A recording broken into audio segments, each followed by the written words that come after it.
something that came up recently that stuck with me. I've talked about it on the show a bit. This interview I did with Dan Tubb, and we just looked at the government's budget from the Office of Budget Responsibility. Yeah. This was the UK show. Yeah. Right? Yeah. 71 billion is spent on education. 120 billion is spent servicing the interest of debt. Yeah. Not paying anything off, just servicing interest of debt. Again. And the debt still exists. That's just the interest. Yeah. The fuckos can build up this debt that has no consequence to them, but has a consequence to everybody else. Imagine that 120 billion went into education. Imagine the education budget suddenly went from 70 billion to 190 billion. Right. You could double the salaries of teachers. Right. You will not have a teacher shortage. Yeah. You would be able to invest in getting good people into teaching. Yep. People who are smart, experienced, who can give these kids like a really fucking solid education. But you're not going to find these people while you pay them shit. Yeah. And also the way we think of, and I say this as a progressive, as I'm not necessarily like a big government person, but I will say one of the things I've seen time and time again, it's complicated. It's funny. I was like driving around with my wife last week, and I was talking about like the city where I'm at, and I live in Salem, Massachusetts. People know Salem, like Wizard of the Witch Trials, that kind of thing. Great city, love the community. But there's a couple of things they'll put up, like some, mural or sculpture. Let's use that as an example. But then there's potholes all over the road. It's like, why don't you do what a city should do and fix the roads and leave the other stuff to like the entrepreneurs? So that's kind of how I feel about U.S. government as well. There's too many things the government is, paying high taxes for. And that's also something I like to tell my, progressive, more socialist friends is they say tax the rich. And it's like, you already are. But you guys, yes, you already are. But also, even if you do that, you guys also don't trust the government. You realize if we tax the rich, sure, it's less for them, but then they give it to the government that you guys say you hate anyway. So that, even if you think that there should be more, spread of the wealth and things like that through taxation, I don't trust that the hands those are going into, or what if Donald Trump's president, right? Let's say that their worst fear, right? Okay, the money's going to him. You guys do realize if we tax the rich, they're going to your enemy, or even whoever's in the White House or whatever. And obviously that's not how it works. There's a lot of different factions, but the government gets a lot of money. And I've seen this in my career, also just in this country in general, what happened during COVID stimulus, obviously, right? So the government got a flush of money. They threw that money out into communities. So like you said, there was actually more money, and is for a lot of these projects.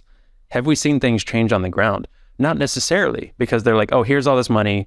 You have 2 years to spend it. You can't spend it on X, Y, and Z, or you can't staff up to actually address those things, or you can't hire more teachers, but here's a stimulus for, X, Y, Z. So it's just the complete mismanagement when there is, even if, especially Bitcoiners say, oh, the government shouldn't have more money. I agree with that. But even when they do, they still mess it up. So that's the biggest thing. Wasn't it 70% of taxation comes from the top 10%? I can have a look. Yeah, I think it's 10%. That sounds about right. Yeah. If you said 1%, I'd be like, no, but 10%, that makes sense. It might even be the 1%. And I know it's a vast majority. Even if it was 5%, I would understand that. Yeah. Yeah. And so look, you can tax these people more, but the truth is that you want to hear a cool stat? So Massachusetts, I forget that we had tax excess. This is the first time that I actually got a reimbursement. What? On tax. We had a tax excess of about $3 billion at the state level. As in, like, they collected $3 billion more than they had budgeted. Like, so they issue out a budget that came in, and we actually have a law. So Massachusetts is definitely liberal and progressive, but the one cool thing where I'm like, oh, this was the law. It was a law from the 80s that said if it's X percentage over what we actually budgeted for, we give it back. So you've got a check. Yeah, a pretty sizable check. And I don't, I work in nonprofits. I don't have a, it's not like a crazy income, and we got a decent sized check for just a tax refund, which I thought was cool, but also showed why the hell are you taxing that much if you get it? And the government at least has a law where, luckily, I think if this were other states, we'd probably be in a trickier situation where they're like, cool, let's just use this for whatever. But Massachusetts is actually a law that says we have to give it back if it's over a certain amount, which I think is a cool, at least a little like the switch was flipped and we have to give it back. So I'm like, at least that was a cool practice. So Massachusetts has some old school, like practical, they're still, we had a Republican governor the past 2 years, Charlie Baker. He was the most popular governor in the country. But he was a little more practical, wasn't very fringy, and it was very weird in a place like Massachusetts. So we do have a weird mix of people in Massachusetts. It's not as Elizabeth Warren as one might think. Yeah. Well, you can tax people only so much. There becomes a breaking point where people will just leave a country. Did you find it? I can't find it. Yeah, I'm sure it's 10%. It was around there. But I always think it's the wrong answer. Yeah. I think the answer is the government has to spend less. Yeah. How do we do that? How do we get the government to spend less? You know, you mentioned term limits. I think there should be term limits linked to budget responsibility. Yeah. I personally think any government which spends, like hits a point where they spend more than they're bringing in, that should trigger an election. Yeah. And the electorate get to decide. You know, they get to sell why they're going to run a deficit, and the electorate get to decide. Yeah. Because that will flip the incentives, rather than every government saying, "Oh, we're gonna give you this." No, we're gonna give you this and spend more and more. You have, another party coming back and saying, "No, we're gonna cut spend here, and this is why you should vote for us because we're gonna work for you."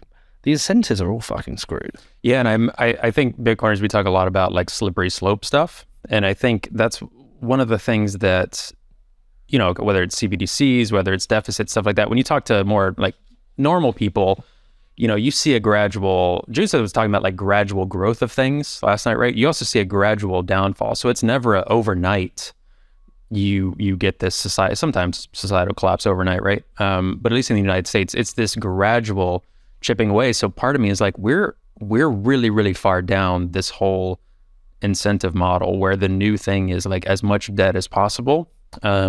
CBDCs, the political structure as it is. It's crazy to think, I think it was the early 90s with Bill Clinton. We didn't have a deficit. I'm trying to think the last time the US did not actually have a deficit, when now the deficit is the highest it's ever been. So it's not this. And it's never going away. Yeah, that's the thing. So I'm like, I don't think it's ever going away. And most people don't care about it. But in thinking about young people, I don't know what that's going to look like in 50 years. When you think about the ramifications of what this is and all the people that have been deciding that, they'll be dead and gone.